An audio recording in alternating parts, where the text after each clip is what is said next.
la valeur de notre piété. Très important de le réaliser. Quelle est la valeur des actes que tu poses?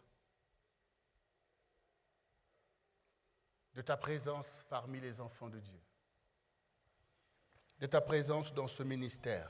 Quelle en est la valeur? Chaque chose a une valeur. Et c'est cette valeur qui détermine l'importance de cette chose-là. Donc toi aussi, tu as une valeur en fonction de ce qui définit ta vie. Si tu es français, il y a une valeur qui est attachée à ta nationalité. Si tu es un enfant de Dieu, il y a une valeur qui est attachée au fait que tu sois enfant de Dieu. Et cette valeur est déterminée par celui qui a la capacité de mesurer. Dans un pays, on a établi des institutions qui permettent de donner cette valeur-là. Et c'est pour ça qu'il y a des distinctions. On va distinguer quelqu'un de tel ordre, telle médaille, parce qu'on veut mesurer la valeur de cette personne-là. Et comme je reviens de l'Afrique du Sud, par exemple, quand vous allez en Afrique du Sud, vous allez voir que c'est un pays qui est marqué par la figure de Nelson Mandela. Vous avez des statues gigantesques, vous avez dans chaque chose, la monnaie, c'est la figure de Nelson Mandela. Donc ça veut dire qu'en tant que citoyen de l'Afrique du Sud, il a acquis une valeur qui détermine en fait sa nation et l'histoire. Longtemps plus tard, on parlera de la valeur, de son exemplarité. Et tout à l'heure, notre sœur Olivia, tout à l'heure, pour vous emmener à aller encore en profondeur, parler de la valeur que nous avons vue que la Grande-Bretagne et même beaucoup de pays ont donnée, en fait, à la reine d'Angleterre, à son règne.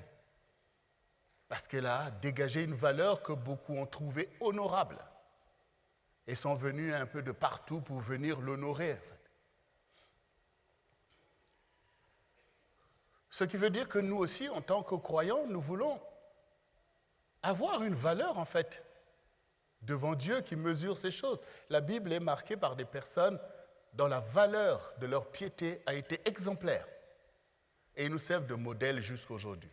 Et si Dieu élève ces modèles, comme Abraham, comme Isaac, comme Jacob, comme David, comme tous ces héros, c'est qu'il veut que notre piété ait une vraie valeur. Parce que dans le royaume de Dieu, ce sont des choses de valeur, en fait. Ce sont des pierres précieuses. Donc toi aussi, tu as besoin de réaliser la valeur de ta piété devant Dieu. Est-ce qu'elle obéit au canon que Dieu a établi pour avoir une piété de valeur que Dieu recherche? C'est important de le savoir. Et ce matin, nous allons, par la grâce de Dieu, explorer notre propre piété pour voir si nous poursuivons ce chemin de valeur. Les athlètes, les sportifs travaillent à obtenir une valeur de leur discipline. Et ils sont qualifiés en fonction de cela. Bien-aimés, quand nous lisons la Bible ou que nous regardons dans l'histoire, nous sommes marqués par le fait que le monde est un monde de croyants, c'est-à-dire des gens qui ont la foi. Mais en lisant la Bible, qui est le livre du vrai Dieu, c'est-à-dire le Dieu d'Israël, nous sommes aussi marqués de voir tous ces croyants qui ont péri.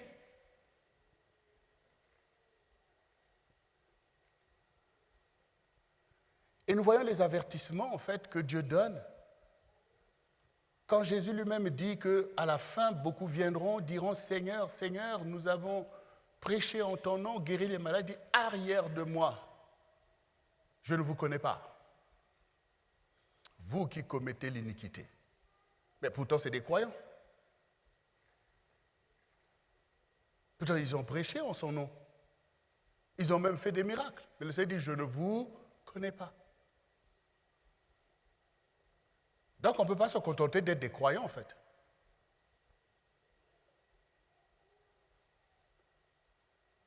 Mais qu'est-ce qui distingue les croyants les uns des autres? Ce sont les actes qu'ils posent.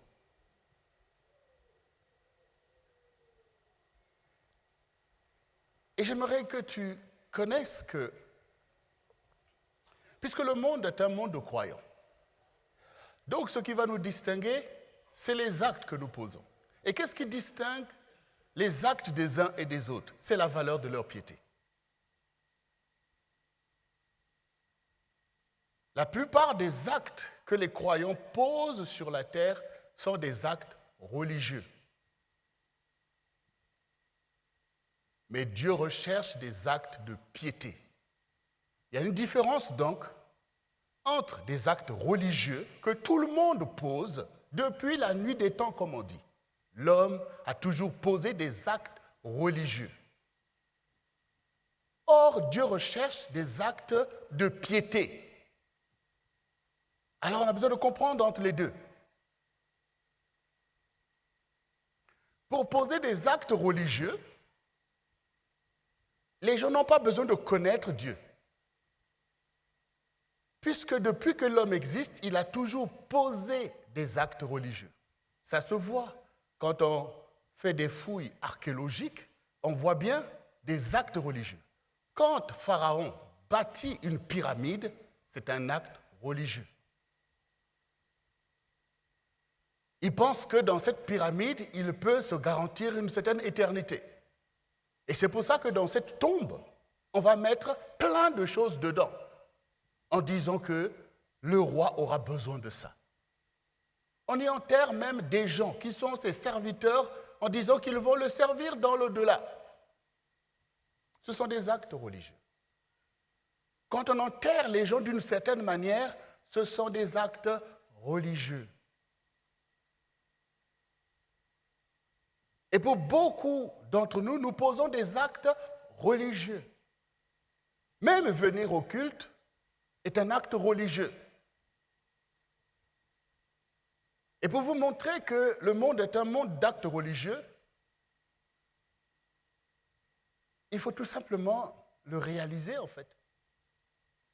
Même ce qu'on appelle des athées, regardez leur vie et vous verrez qu'ils marchent en posant des actes religieux. La plupart des philosophies, ou même en politique, c'est plein d'actes religieux. La religion, n'en parlons pas. La religion, ce sont des dogmes, une accumulation d'actes religieux. Quand les gens font le signe de la croix, c'est un acte religieux.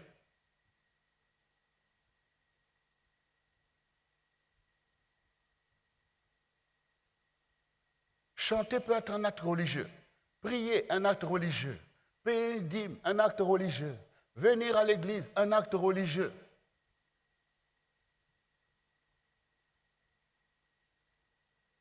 Se marier, un acte religieux.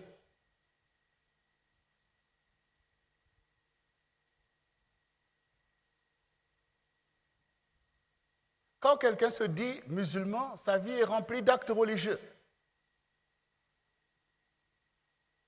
Quand vous voyez un bouddhiste, c'est un acte religieux. Quand vous voyez une grande statue qui a été édifiée à l'image de Bouddha, c'est un acte religieux. Ce sont des cultes religieux qui y sont donnés.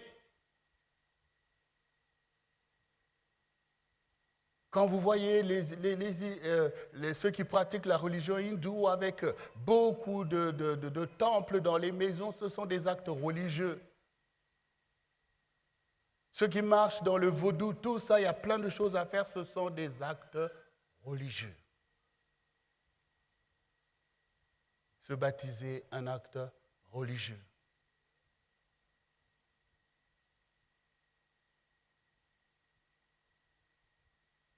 Quand nous voyons un juif, comment il est habillé, ce sont des actes religieux. D'ailleurs, on en parle ici, on parle en politique de plein de choses qui sont religieuses, qui impactent l'environnement, qui dérangent, qui font ceci. On essaie de voter des lois pour essayer de cadrer ces choses, mais l'acte religieux est là. Beaucoup de guerres sont des actes religieux. Oui. Tout le monde pose des actes religieux. Les sorciers, tout le monde pose des actes religieux. Ceux qui travaillent dans l'économie, vous voyez, ceux qui travaillent dans la finance, quand vous voyez leurs emblèmes, les statuts qu'ils font, tout ça, ce sont des actes religieux. Alors, je vous dis toutes ces choses pour que si toi tu es impressionné par tes actes religieux, tu n'es pas plus que les autres aussi, qui ne sont peut-être pas avec toi dans la même religion, mais tu n'es pas plus que eux. Parce que tout ça, ce sont des actes religieux que les hommes posent sur la terre depuis Adam et Ève. Et si ta finalité, c'est d'accumuler des actes religieux dont tu es fier, je ne sais pas comment tu te distingues dans tout ça, mais je peux te dire que il faut faire attention. Il faut savoir ce que Dieu recherche. Et je ne dis pas que les actes religieux sont mauvais, puisque Dieu demande ces choses. Mais je te fais remarquer que ce n'est pas ta religiosité qui est le critère et le baromètre de ta foi en Jésus. Ce n'est pas ta religiosité qui doit t'impressionner, mais c'est la qualité de ta piété qui va justifier tes actes religieux. Et nous qui sommes là dans cette génération, ici notamment en France, on a été marqués ces derniers temps, notamment par des actions terroristes, par exemple, qui ne sont pas posées que là maintenant. Ça a toujours été posé depuis que les nations existent. Donc nous voyons que ces actions qui ont bouleversé, causé beaucoup de dégâts, sont néanmoins des actions religieuses. Et ces personnes qui ont fait ces choses le font en ayant la conviction qu'ils expriment là leur religiosité. Et beaucoup pensent que leur Dieu leur demande ces choses. Mais toi, qu'est-ce que ton Dieu te demande? Et pour ces personnes qui sont capables d'aller mourir au milieu de ça, ils se voient héroïques en le faisant. Parce que leur Dieu demande. Quand nous regardons dans la Bible, nous voyons, comme je l'ai dit, que la Bible, c'est le livre du vrai Dieu, le Dieu d'Israël, dont les actions sont déterminées depuis des millénaires avec une logique implacable, de la véracité. Et nous pouvons totalement faire confiance. Et sa parole est véridique. Et sa demande est claire. Parce qu'en lisant la Bible, nous voyons ces choses que Dieu rejette, même si ce sont des actions religieuses et des choses qu'il recherche, qui sont claires.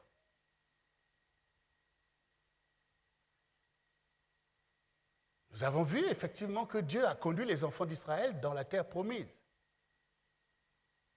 Et il fallait conquérir les territoires des nations. Et nous savons aussi que Dieu, le vrai, avait demandé notamment à Saül, le premier roi d'Israël, d'anéantir Amalek. Et frapper par interdit tout le territoire. Ce qu'il n'a pas su faire. Et nous connaissons aussi la sanction de Dieu, c'est que Saül a péri avec ses enfants au milieu de la bataille dont ils étaient en principe victorieux, mais Dieu l'a sanctionné de cette façon-là.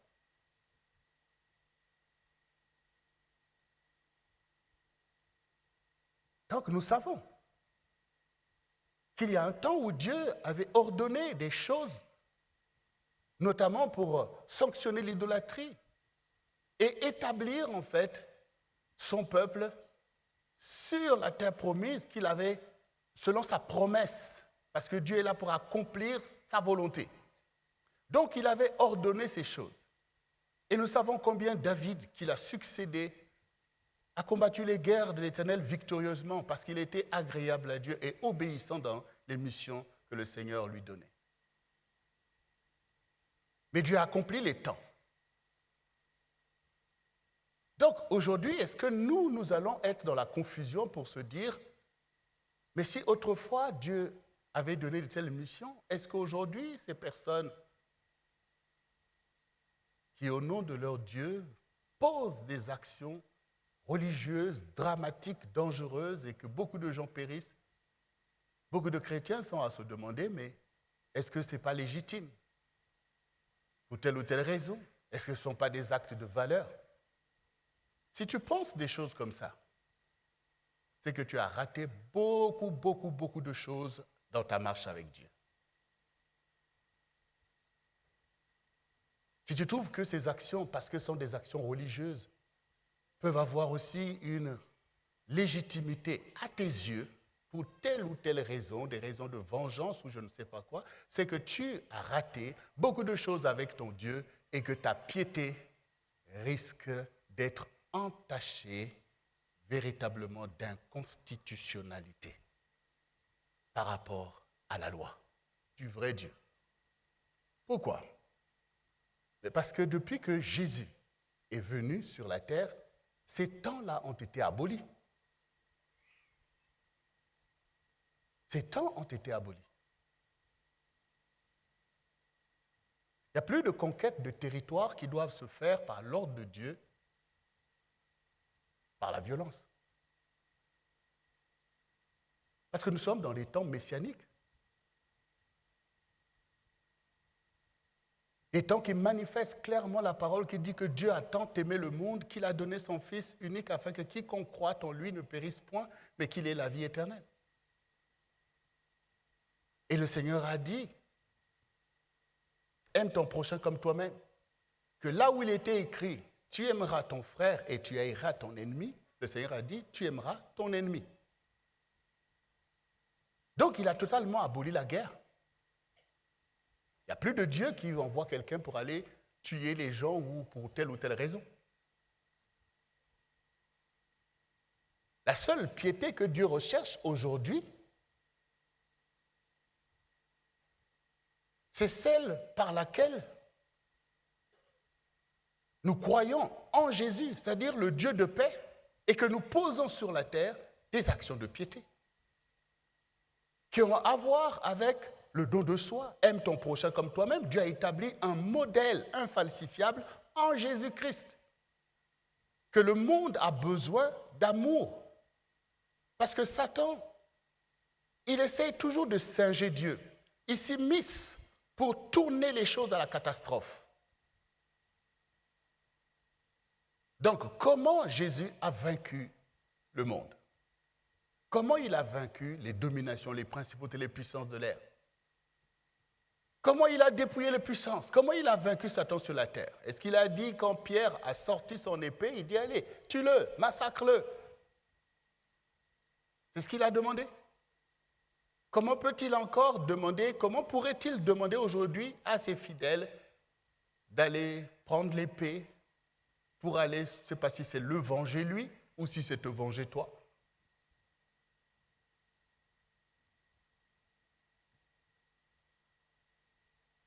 Et donc nous avons besoin tout simplement que notre piété soit délivrée de toute dérive, de tout échec, de tout esprit humain.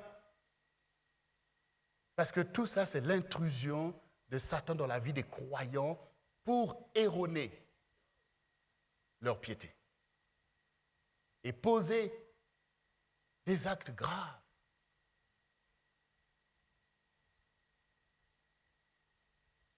Dieu a tant aimé le monde qu'il a donné son Fils unique afin que quiconque croit en lui ne périsse point. Donc Dieu veut sauver le monde par Jésus-Christ. Et Jésus, c'est quoi? C'est l'amour.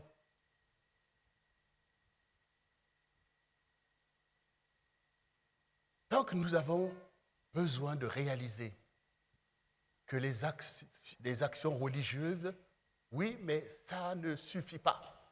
Il faut rechercher les actes de piété.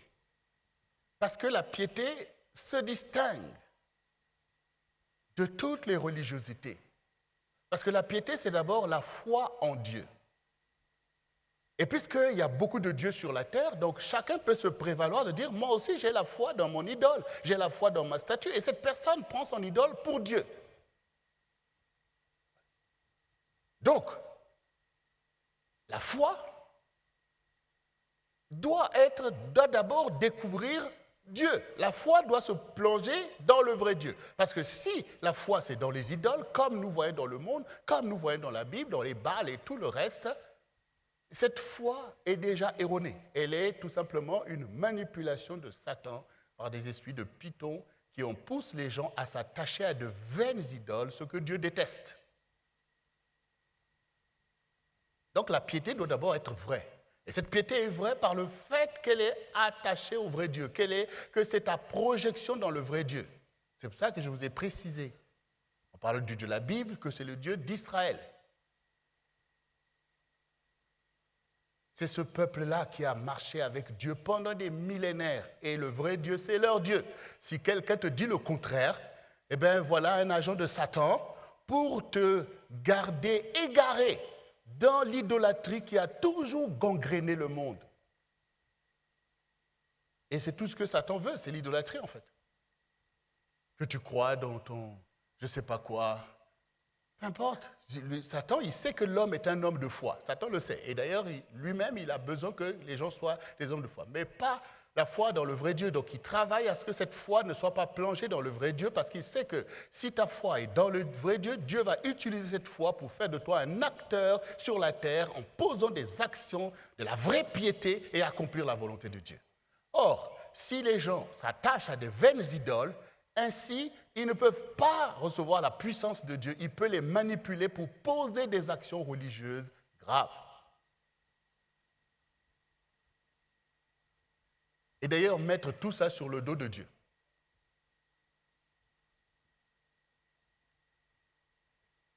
Hier, je voyais un post sur les réseaux sociaux de quelqu'un qui a pris des actions que les Occidentaux ont posées en Afrique, des actions terribles de colonisation, d'esclavage, couper les mains des gens pour exploiter des richesses, toutes ces choses abominables. Donc il a montré ces choses. Et puis après, le gars, il prend la parole. Vous dites, vous voyez ce que les Occidentaux ont fait? Et tout ça, leur Dieu leur a permis de faire ces choses. Comment pouvez-vous dire que vous êtes des chrétiens ou même des musulmans alors que leur Dieu leur a permis de faire ces choses? Sortez de toutes ces religions et gloire aux ancêtres.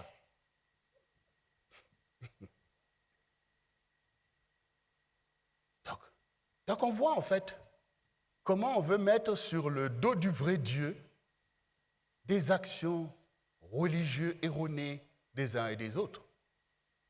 Je n'ai pas vu que Dieu a dit aux Occidentaux d'aller en Afrique, d'aller couper les mains, d'aller coloniser les gens ou d'établir l'esclavage sur la terre. Je vois au contraire le contraire. Voilà. Donc chacun peut toujours raconter ses histoires. C'est pour ça que tu as besoin de savoir en qui tu as cru en fait. Moi, je connais un Dieu qui a souffert plus que qui que ce soit pour nous conduire à la liberté. C'est ce Dieu que je connais. Et le Dieu que je connais, que je confesse et que j'enseigne à tout le monde de confesser, ce n'est pas le Dieu ni des Occidentaux, ni de ceci, ni de cela en fait. C'est le Dieu d'Israël. C'est Jésus. C'est Jésus en fait. Et malheureusement, quand nous voyons certains, je dis bien certains chrétiens qui étaient là, qui suivaient leur voie et qui se laissent embarquer par ce genre de discours, eh bien, ça nous ramène à la valeur de notre piété.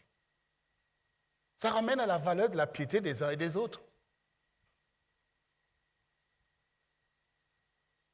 Parce que ça témoigne que ce n'est pas la vraie piété. Parce que si tu ne connais pas le Dieu en qui tu crois, donc ta piété ne repose, ta piété est donc erronée. Bien-aimés, c'est important de constater ces choses. C'est important de constater ces choses parce qu'après, toutes les actions que Dieu nous emmène à poser, ces actions doivent te distinguer dans la piété. Parce que posé en Dieu est pour la gloire de Dieu. Et que nous savons faire la différence. Que nous ne sommes là, pas là pour suivre en fait tous ces religieux qui se sont égarés dans le désert et qui ont conduit beaucoup d'âmes à périr. Nous ne sommes pas là pour suivre des religieux qui dans l'Église ont égaré l'Église en fait en n'étant pas dans la vérité de leur foi avec le Seigneur Jésus. Dans la communion avec le Saint-Esprit. Toi aussi, si tu regardes, tu verras bien que tu as posé plein d'actes religieux, mais quand maintenant tu écoutes et que tu médites, tu vas commencer maintenant à distinguer certaines de tes actions religieuses des actes de la vraie piété que Dieu demande.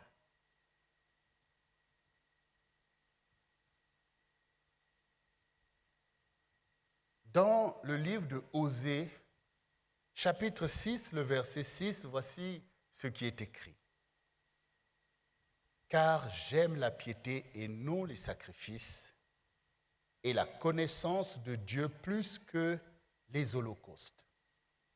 C'est le Seigneur qui parle. J'aime la piété. Donc, notre Dieu aime la piété. J'aime la piété et non les sacrifices. Quand le Seigneur dit qu'il aime la piété et non les sacrifices, ça ne veut pas dire qu'il n'aime pas, qu'il ne veut pas les sacrifices. Mais il veut dire qu'il aime la piété plus que les sacrifices. Ça veut dire que si les sacrifices ne sont pas fondés sur la vraie piété, Dieu ne les agrée pas. Parce que tout le monde pose des sacrifices. Tout le monde pose des sacrifices à des dieux et même au vrai Dieu. Pose des sacrifices. Mais le Seigneur dit, mais où est la piété en fait? C'est pas, parce que si c'était que l'aspect de venir poser des sacrifices, bon, je paye ma dîme, donc tout va bien.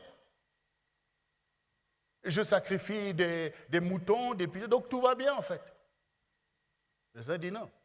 D'abord, la piété. Et souvenons-nous, mon juste marchera par la foi. S'il s'en détourne, je ne prends pas plaisir. Ça veut dire que tu peux poser deux actions avec la même chose. C'est-à-dire, tu viens et tu payes ta dîme.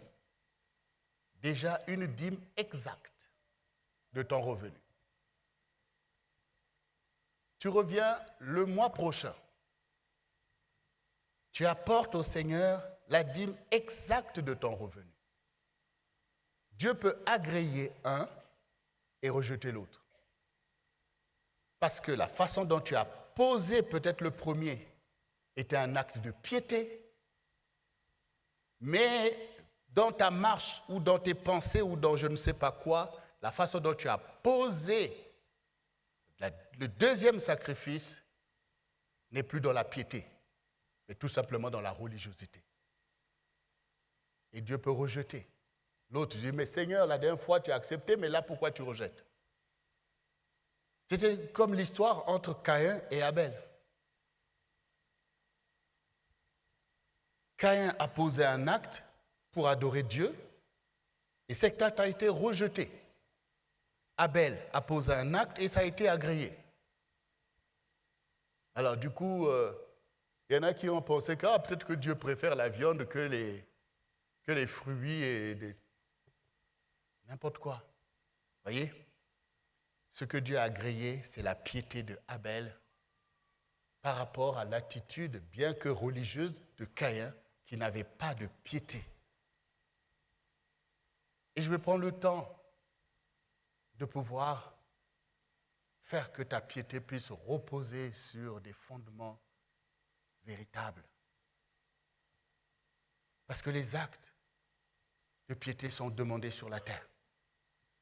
Donc nous savons maintenant ici que Dieu recherche, il aime la piété, il aime la foi véritable. Parce que c'est ça la piété. C'est l'expression de la foi véritable. Donc c'est ça qu'il aime. Donc chacun de nous doit d'abord chercher cette foi, cette valeur d'une foi véritable en Dieu. Pour pouvoir après poser tes actions religieuses, mais qui soient marquées par la valeur de ta piété pour être des actes à la gloire de Dieu. D'abord la piété, d'abord la foi. Il faut d'abord veiller sur ta foi, alimenter ta foi, consacrer ta foi à Dieu pour poser des actions qui lui seront agréables, comme David.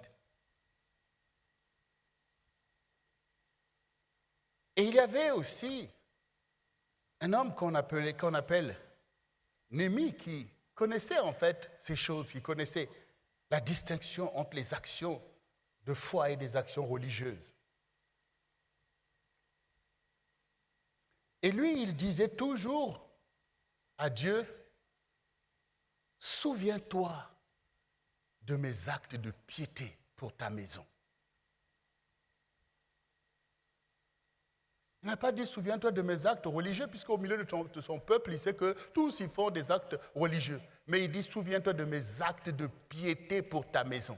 Et il était là pour mettre de l'ordre. Il était là pour reprendre les enfants d'Israël par rapport à leur attitude, pour bâtir la maison de Dieu selon la piété et la gloire de Dieu. Donc il dit « Souviens-toi ». En effet, Dieu se souvient de nos actes de piété. C'est ce qu'il se souvient en fait. Quand Jésus a donné sa vie à la croix, c'est l'acte de piété le plus fort qu'un homme peut poser. Et Dieu s'en souvient toujours. C'est pour ça que quand tu dis « au nom de Jésus », il y a cet acte qui prend toute sa puissance dans ta vie. Parce que ça a été fait au nom de celui qui a servi Dieu jusqu'à la mort. Et nous nous souvenons chaque fois, dans la prière, Jésus dit, non pas ma volonté, mais ta volonté. L'acte de piété accomplit la volonté de Dieu. Il y a beaucoup d'actes religieux qui sont notre propre volonté. La preuve, quand le Seigneur dit, ne vous vengez pas. Donc ça veut dire que nous pouvons poser un acte qui nous paraît légitime, mais Dieu dit, non, à moi la vengeance.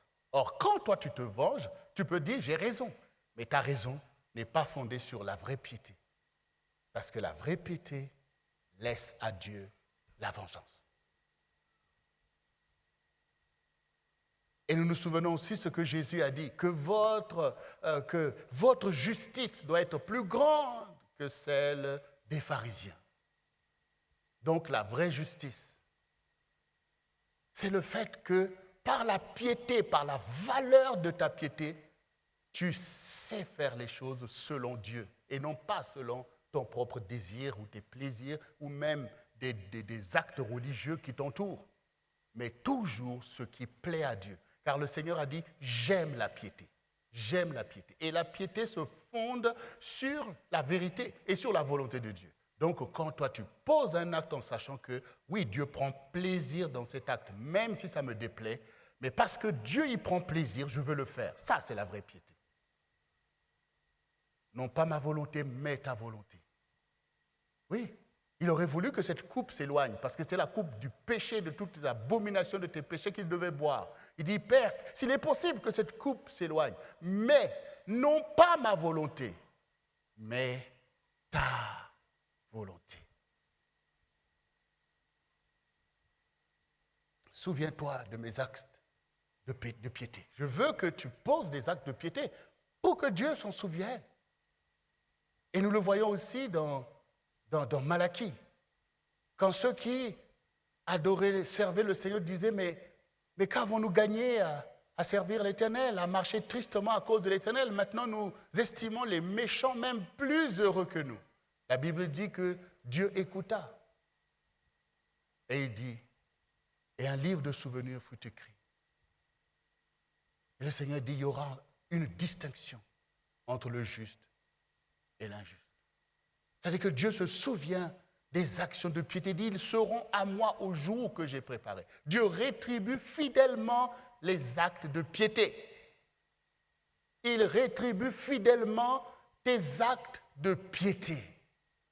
Quand on s'acharne contre toi, quand on t'accuse injustement, quand on t'insulte, que tu gardes le silence, parce que tu sais que ça plaît à Dieu que tu gardes le silence, c'est un acte de piété que Dieu n'oubliera pas et qui sera rétribué en ta faveur.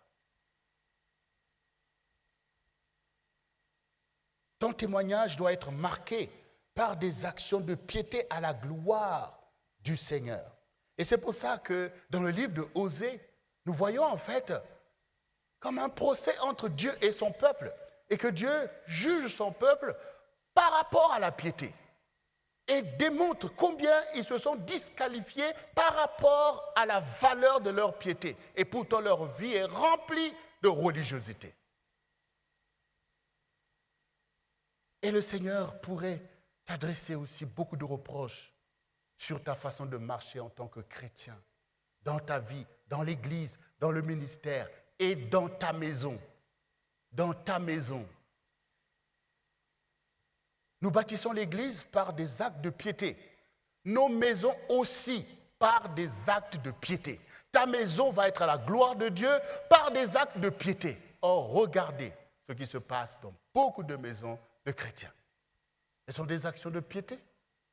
Tout le monde est dans l'attitude de la religiosité, mais les vraies actions de piété qui manifestent la gloire de Dieu, les actions de piété qui sont là pour vaincre les manigances de Satan, voilà, il n'y a plus personne que des murmures, des paroles mensongères, des actions mensongères de colère et toutes ces choses. Et puis le dimanche, on prend des attitudes de piété.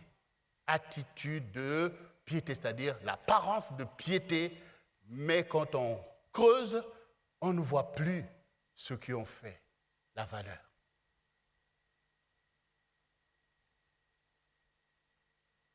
Je n'accepte pas la duplicité. Alors pour nous, ce matin, Dieu veut tout simplement nous appeler à la vraie piété. C'est tout ce qu'il veut faire là, ce matin. Dieu veut t'appeler à la vraie piété. Regardez ce qui est écrit dans Osée, du chapitre 1 au chapitre... Osée chapitre 6, du verset 1 au verset 6. Venez, retournons à l'Éternel, car il a déchiré, mais il nous guérira. Il a frappé, mais il bandera nos plaies. Il nous rendra la vie dans 2 jours. Le 3e jour, il nous relèvera. Et nous vivrons devant lui. Connaissons, cherchons à connaître l'Éternel. Sa venue est aussi certaine que celle de l'aurore. Il viendra pour nous comme la pluie du printemps qui arrose la terre. Que te ferai-je, Éphraïm? Que te ferai-je, Juda? Votre piété est comme la nuée du matin, comme la rosée qui bientôt se dissipe. C'est pourquoi je les frapperai par les prophètes, je les tuerai par les paroles de ma bouche, et mes jugements éclateront comme la lumière, car j'aime la piété, non les sacrifices, la connaissance de Dieu plus que les holocaustes. Ils ont, comme le vulgaire, transgressé l'alliance, c'est alors qu'ils m'ont été infidèles. On voit que Dieu appelle cette vraie piété au milieu de nous, en fait, parce que l'apparence de piété a des conséquences graves devant le Seigneur. Dieu veut que nous marchions avec lui. Or, la Bible dit qu'il n'y a que par la foi que nous pouvons lui être agréables.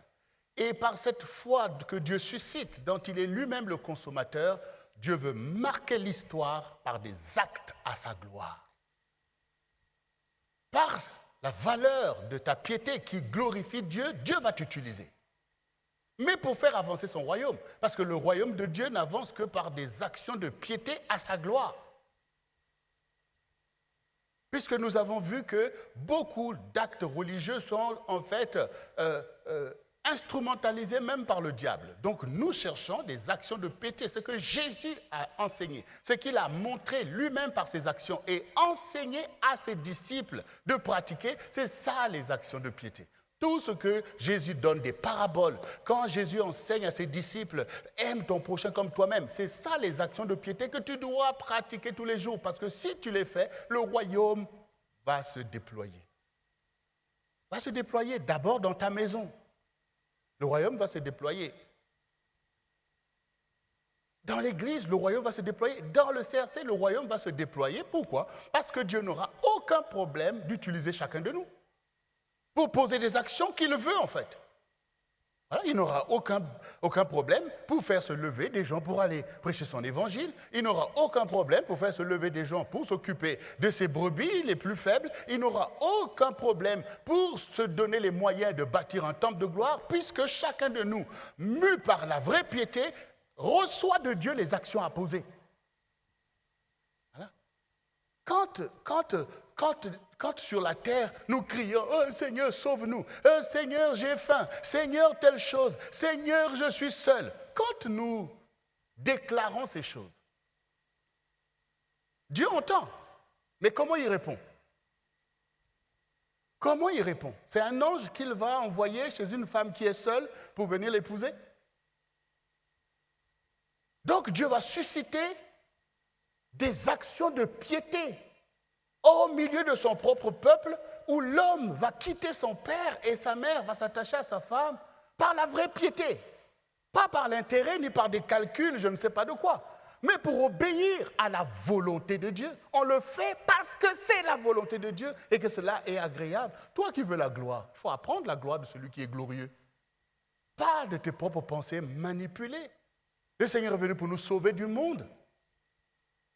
Pas pour agir par l'esprit du monde, mais par l'esprit de Dieu. Or, dans l'esprit de Dieu, tout découle de la parole. Et la parole t'enseigne la voie que tu dois suivre. Quand tu fais selon la parole, tu es dans la piété. Quand David dit, ta parole est une lampe à mes pieds et une lumière sur mon sentier. Il démontre par là que sa piété est éclairée par la parole et la volonté de Dieu.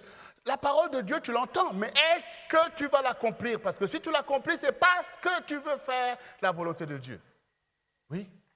Le Seigneur dit, il sait ici, vos pensées ne sont pas mes pensées. Donc tu vois bien que la parole de Dieu, c'est la pensée de Dieu. Et tu auras du mal à obéir à la pensée d'un autre si ce n'est pas parce que tu as la vraie piété en lui et que tu veux l'honorer lui. Voyez? Donc, bien-aimés, nous voulons marcher avec Dieu.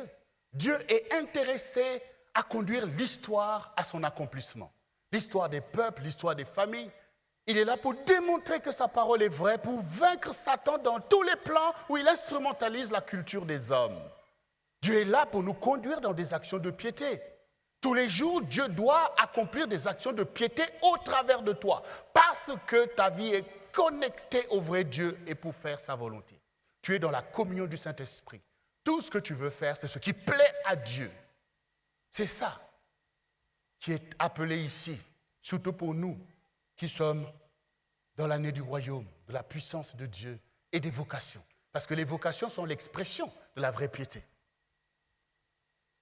Ce n'est pas nous qui avons résolu que je dois aller sauver les âmes, tout ça. Non, c'est Dieu qui l'a résolu.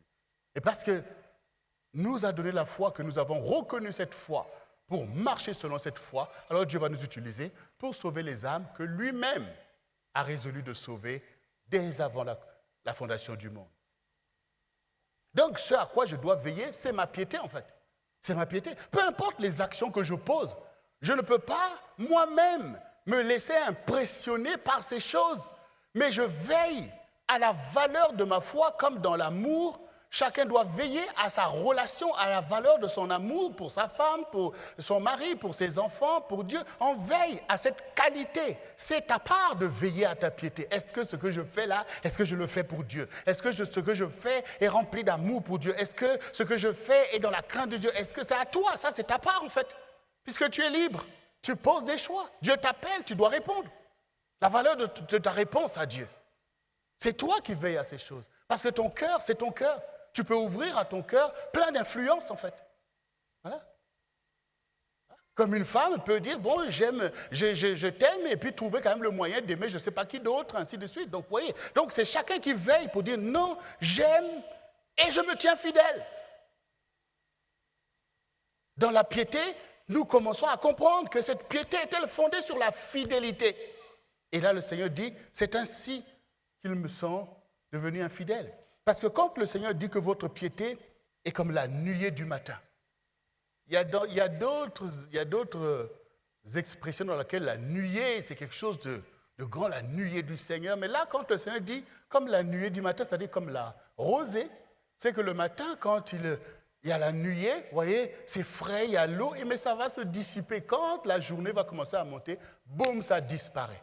Et Dieu ne veut pas que ta piété soit ainsi. À un moment donné, alléluia, alléluia, mais dès que les épreuves arrivent, dès que les situations, et puis boum, il n'y a plus de foi pour appliquer la parole de Dieu. Il n'y a plus de foi pour être fidèle au Seigneur. C'est maintenant te laisser toi-même aussi à instrumentaliser comme quelqu'un qui n'a pas de Dieu. Et c'est ce que Dieu dit aux enfants d'Israël. Et nous savons aussi quand même leur engagement. Alors nous, on doit faire encore plus attention pour réaliser que Dieu attend de moi une vraie piété. Et cette piété livre toute sa valeur quand les épreuves sont là. Quand on charge, quand on commence à tuer dans des milieux où on se moque de Dieu, c'est là que tu réalises la valeur de ta piété fondée sur la fidélité au Seigneur. C'est là. Dieu te permet de voir toi-même parce que Dieu nous donne toujours un tableau de bord pour que nous puissions évaluer notre marche, notre valeur, pour que nous ne soyons pas dans l'erreur et qu'après, ça soit une catastrophe. Donc, Dieu te permet d'évaluer, il te montre d'ailleurs des songes, des visions servent à ça en fait, pour te montrer que oui, tu fais ça, mais regarde comment je vois, regarde. Dieu ne veut pas que les choses se terminent mal pour toi en fait. Il est fidèle, il est bon en fait. Il veut au contraire que les choses se terminent dans la gloire de Dieu, comme ceux qui ont marché avant toi, et que tes actes te suivent. C'est ce que la Bible dit que nous aimons répéter ça quand quelqu'un meurt. Ses actions dessus. Ça dépend de quelles actions. Il vaut mieux que ce soit des actions de piété. Parce que les impies aussi, leurs actions les suivent.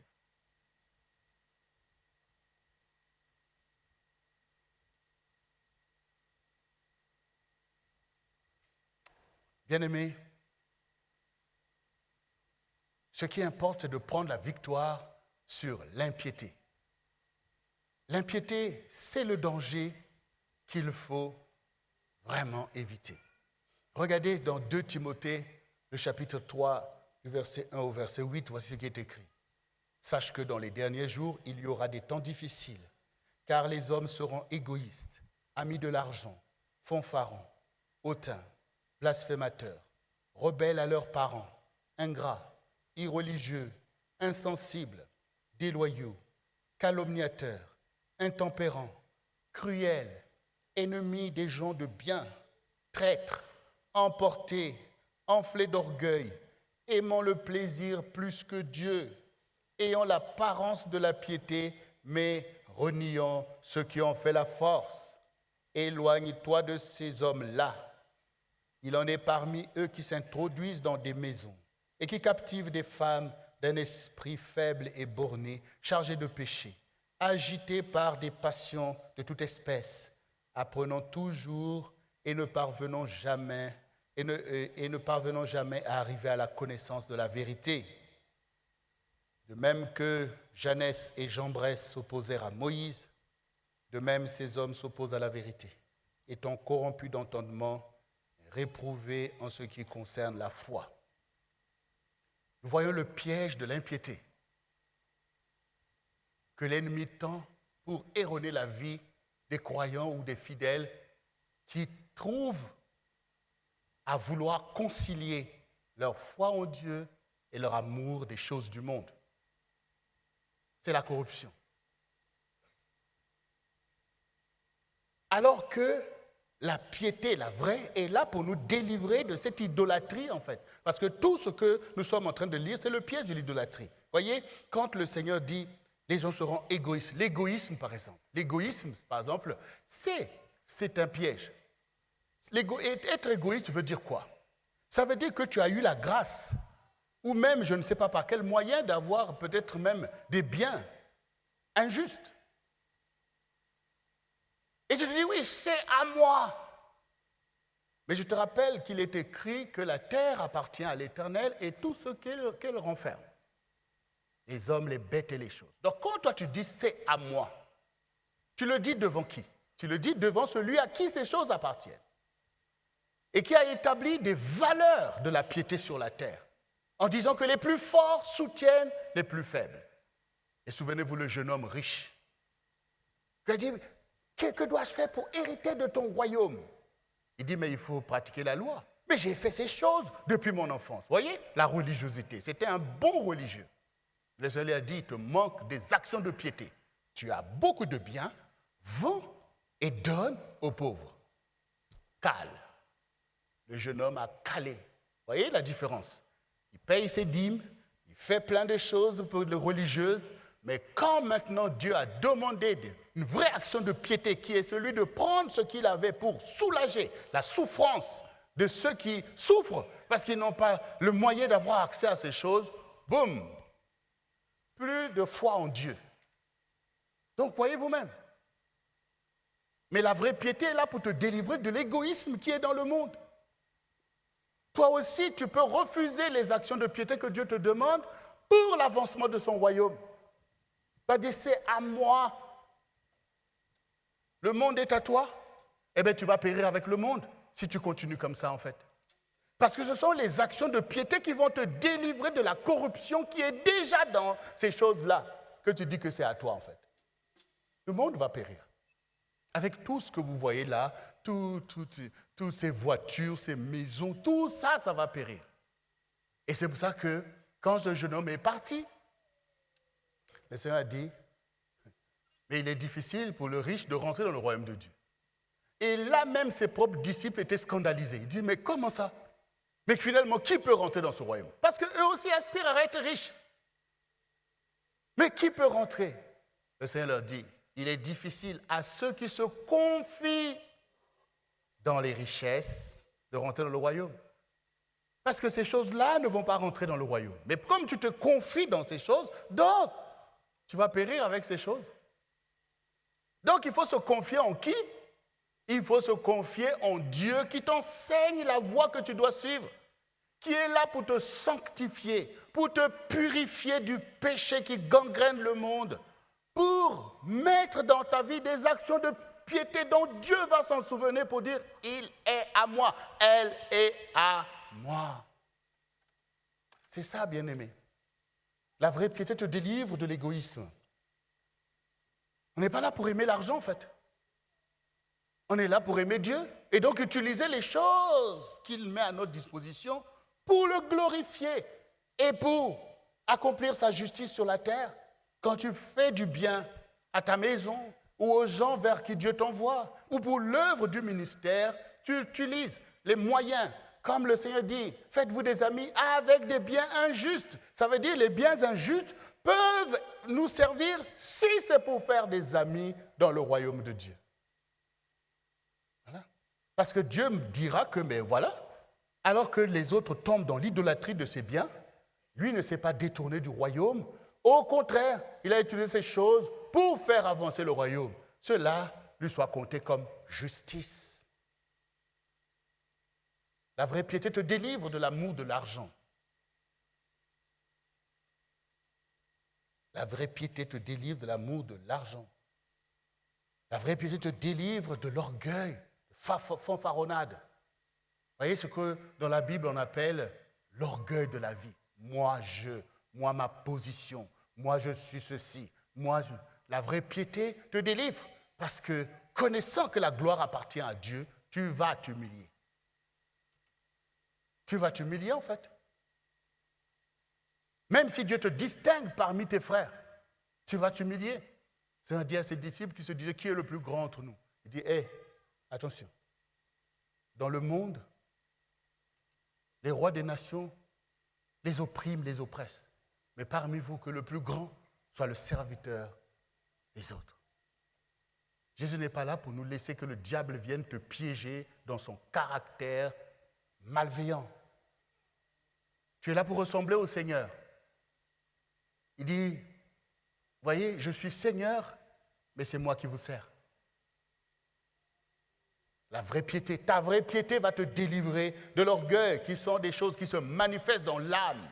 Et même si tu n'as pas posé peut-être des actes devant les gens disent, ah, tu es orgueilleux, mais dans ton âme, Dieu peut voir cet orgueil. Et ta piété va te délivrer de ça. à cause de la valeur de cette piété qui est semblable à celle du Seigneur, tu vas être délivré de toutes ces choses et de tous les blasphèmes qui peuvent en découler de la dérive de l'orgueil. La piété te délivre aussi de la rébellion à tes parents. Bien sûr, tes parents ne sont pas des anges. Mais réagir par la chair te pousse sur une mauvaise voie. Que dit Dieu au sujet de ce que tu dois à tes parents? C'est en appliquant ce que la parole dit que ta piété va te délivrer du piège de la rébellion. La rébellion conduit toujours à la sanction de Dieu. Et vous voyez vous-même que même nous, en tant qu'hommes, on ne fait pas attention à ces choses en fait. On se donne des circonstances atténuantes. On pense que ces choses ne sont pas importantes parce qu'on est là, parce qu'on fait ceci, parce qu'on fait cela. Non, bien-aimé. Tu ne dois pas être dans cette liste-là en fait. Tu ne dois pas être comme les Jambres, les Hyménée, tous ces gens. Tu dois marcher dans la vraie piété qui te délivre de ça. Que oui, mon père a été désobligeant vis-à-vis de moi ou même de la famille. Mais mon Dieu m'enseigne à l'honorer. Honore ton père et ta mère, c'est une loi que tu ne peux pas falsifier par tes réalités. Et quand Dieu a dit cette parole, il savait déjà tout ce qui va se passer dans l'histoire. Et tu dois reconnaître que la parole de Dieu est légitime, elle est au-dessus de toi pour l'éternité. Donc il ne faut pas ramener les choses à toi, tu n'es pas Dieu. Tu es serviteur de Dieu, servant de Dieu. Et c'est aussi la vraie piété que de le reconnaître. De ne pas être comme la piété, comme le Seigneur dit, comme la nuée, un coup, le Seigneur, oui, prends tout, Seigneur, telle chose, un coup, ah, non, moi. Non, la vraie piété qui te délivre de la rébellion. Parce que cette rébellion que tu veux manifester vis-à-vis de ton père, qui ne s'est peut-être pas occupé de toi, ou même ce qui a posé des actions terribles. Derrière moi à la Martinique, on a fait pour la réunion des hommes responsables, il y a un frère qui a témoigné, et ce frère, en fait, son père, effectivement, il n'était pas du tout ce qu'on peut appeler un père responsable. Et quand il est né, son père le rejetait tellement qu'il avait même uriné sur lui. Voilà, sur le bébé. Quand il était bébé, son père a uriné sur lui pour le rejeter, pour le mépriser. Et ce même enfant qui forcément s'est retrouvé dans beaucoup de challenges, des choses compliquées, a pu donner sa vie à Jésus et a accepté de pardonner à son père. Et quand maintenant ce papa est tombé malade en défaillance totale, c'est cet enfant-là qui s'est occupé de lui. Et avant de mourir, il a dit une parole.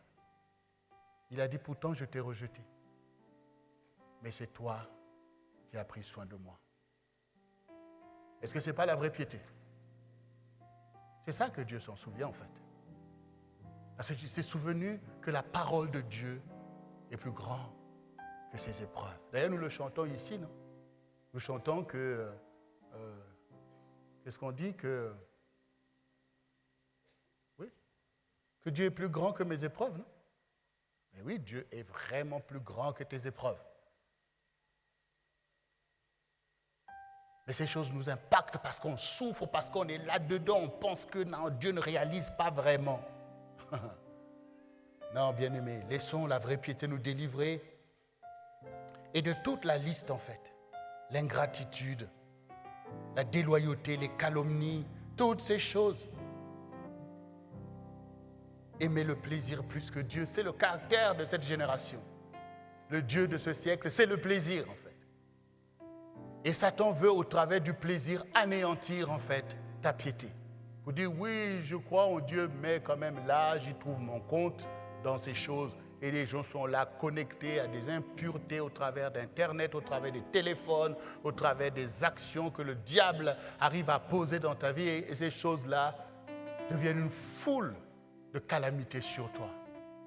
Non, laisse aujourd'hui que la vraie piété puisse te délivrer de toutes ces choses. Comme le Seigneur a dit, tu n'as voulu ni sacrifice ni offrande, mais tu m'as formé un corps.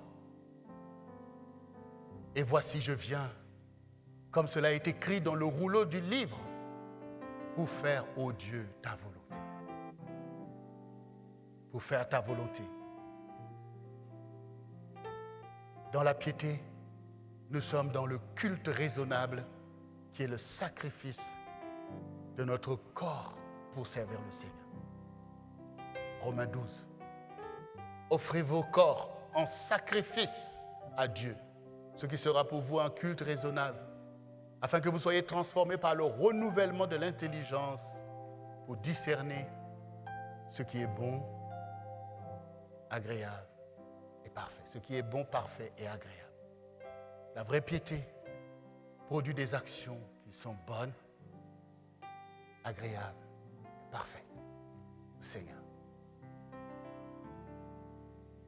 Et donc il nous faut suivre la voie de la piété. Et dans la voie de la piété, nous sommes un peuple à la gloire de Dieu. Nous sommes une armée. Et nous sommes complémentaires. Par nos vocations, Dieu accomplira au travers de chacun de nous les actes de piété qui sont à sa gloire. Et la gloire sera révélée à notre génération. Rien ne nous empêchera de servir le Seigneur à cause de la valeur de la piété que nous acceptons en faisant confiance au Seigneur, en croyant en lui qu'il est digne que nos vies lui soient consacrées. Nous voulons expérimenter la parole. Nous voulons expérimenter ce que dit la parole. Et c'est à cela que nous nous attachons tous les jours. Et c'est comme ça que tu échappes aux manigances de Satan. Parce que tu es intéressé au livre et à son application. Quand tu deviens un instrument pour accomplir la parole, ta piété atteint la perfection. Pourquoi Dieu a marché avec David jusqu'au bout? Ce n'est pas que David n'a pas commis d'erreur, mais c'est que le cœur de David était à Dieu. Dieu pouvait le reprendre, le recadrer. David ne va pas manquer d'amour et d'engagement au Seigneur. Parce qu'il était dans la vraie piété. Parce qu'il sait que Dieu est au-dessus de tout. Veille à ta piété, qu'elle soit à la gloire du Seigneur. Ta vraie piété, c'est celle qui te rend semblable à Jésus. Tu n'as pas des modèles à chercher à gauche et à droite. Ton modèle est là devant toi, un modèle parfait et intouchable. Jésus-Christ, le modèle de la piété véritable dans le vrai Dieu, le Dieu d'Israël. Et l'Église a besoin des actions de piété. Le Centre du réveil chrétien, le CRC international, a besoin des actions de piété que chacun d'entre nous doit être emmené à poser légitimement pour la gloire de notre Seigneur qui a conçu ces choses, qui les a suscitées pour notre génération. Nous sommes une armée sous la bannière. Et nous voulons qu'au travers de notre piété, que les actions que Dieu s'est préparées dès avant la fondation du monde puissent jaillir pour renverser le règne de Satan, disperser l'œuvre des impies et élever la bannière de Christ sur les nations, sur les pays, sur les royaumes et sur les îles. C'est la foi qui fait la distinction, la vraie. Veille à ta foi, agis selon la foi, obéis à la foi. Dieu accomplira toutes ses volontés au travers de toi. Et à cause de ça, le royaume va se déployer et la justice va descendre. Le nom du Seigneur sera élevé et le bonheur du peuple de Dieu sera acté par sa justice au travers de chacun d'entre nous. Et les âmes seront sauvées, car ils verront la gloire du Seigneur. Et ainsi, nous serons là pour renverser l'imposture de Satan et disperser l'oppression démoniaque afin que les âmes puissent se tourner vers Jésus, à qui appartiennent les âmes pour l'éternité. Il a payé le prix. Il a payé. Sois exemplaire dans ta piété et attache-toi tous les jours à honorer le Seigneur avec la foi qu'il t'a donnée afin que ta foi produise les bonnes œuvres que l'Éternel a préparées longtemps d'avance afin que tu puisses les pratiquer. Il est temps de pratiquer ces actions et de devenir cette vierge sage qui a toujours sa lampe allumée. Les hommes doivent voir la lumière de la vérité. car le diable emmène beaucoup de mensonges et beaucoup d'idéologies religieuses erronées. Mais ta lampe allumée et les actions qui te rendent semblable à Christ feront la différence. Tu seras victorieux, nous serons victorieux, l'Église sera victorieuse, le peuple de Dieu sera victorieux. Si tu es d'accord, acclame le Seigneur. Alléluia. Merci Jésus. Merci Jésus. Bien-aimés, dans les dimanches qui viennent, je reviendrai sur les fondements de la vraie piété pour renforcer en fait ta vraie piété. Nous verrons ce que sont les fondements. J'en retiendrai 3 que je vais développer dans les temps qui viennent. L'amour, la connaissance et la crainte de Dieu. Ce sont 3 fondements irremplaçables de la piété qui te permettront de poser des actions légitimes à la gloire de Dieu. Parce que l'amour de Dieu, la connaissance de Dieu et la crainte de Dieu seront le fondement sur lequel ta piété se repose. Amen. Gloire au Seigneur. Alors, bien-aimés, nous allons nous mettre debout pour invoquer le Seigneur afin que tout ce que nous avons entendu soit à notre bénéfice. Et toi qui es là, qui m'as écouté de là où tu as écouté, cette parole est un appel du Seigneur pour te replacer sur le cadre de cette piété que Jésus t'a donnée. Ces choses sont là à ta portée. Et le Seigneur t'y aide. Et le Saint-Esprit n'attend que ce positionnement que tu prends aujourd'hui en disant « Seigneur, j'ai entendu ta parole, j'ai entendu ta voix et je me suis laissé convaincre pour revenir vers cette piété de valeur. » Répète après moi, « Seigneur Jésus, me voici devant toi, car je suis ta brebis et tu es mon berger. Et je connais ta voix et je te suis, Seigneur. C'est pourquoi aujourd'hui, je reviens à la foi que tu m'as donnée, afin que mes actions soient des actions de foi à ta gloire éternelle. Là où la religiosité m'avait aveuglé et que je me suis laissé impressionner par des actions religieuses et que je n'ai pas veillé à la qualité de ma foi en Jésus-Christ, je te demande pardon, Seigneur. Et je sors de toute duplicité pour revenir pleinement au creuset de l'épreuve de la foi.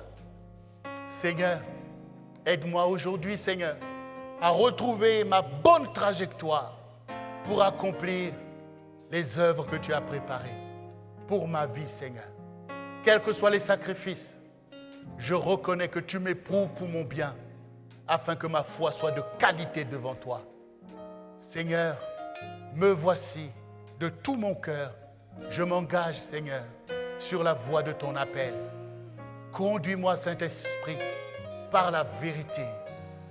À partir de maintenant même, je veux poser des actions qui sont des actions de piété devant toi. Glorifie ton nom, Seigneur, et permets-nous tous ensemble d'être une église sous la bannière de Christ qui flotte sur les nations, sur les pays et sur les royaumes et dans les îles, afin que ta justice soit accomplie dans notre génération. Merci pour ton aide, Seigneur.